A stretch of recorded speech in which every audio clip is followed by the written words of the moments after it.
మరలా రక్షణానందం కావాలంటే మరలా కన్నీళ్ళు విడవండి. రక్షణానందం స్థిరంగా ఉండాలి అంటే మరలా లోకంలో రాంగ్ చాయిస్ చేయబాకండి. మీలో ఆనందం కొనసాగిపోవాలి అంటే మీ మనసులో వాక్యం నింపుకోండి. ప్రతి శ్రమలో, ప్రతి కష్టంలో, సమస్యలో మీరు కొనసాగాలంటే, నిలబడాలంటే వాక్యాన్ని మనసులో నింపుకోండి. దేవునితో మంచి సంబంధం కలిగి ఉండండి. హ్యాపీగా దేవునితో జర్నీ చేయండి. చేరవలసిన గమ్యాన్ని చేరిపోతాం. యేసుతో ప్రయాణం కంటే గొప్పది ఇంకోటి లేదు.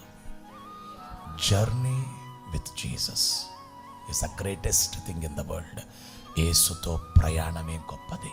అసలు ముందు యేసయ్య నీతో ఉండాలా, ఆయన నీతో కలిసి ప్రయాణం చేయాలి, నువ్వు ఆయనతో కలిసి ప్రయాణం చేయాలి.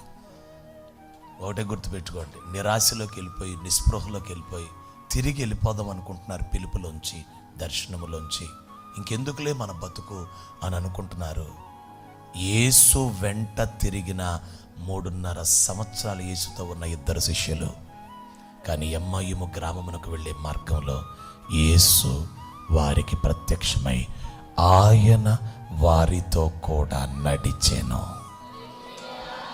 అందరు ఈ మాట అనండి, ఆయన వారితో కూడా నడిచెను.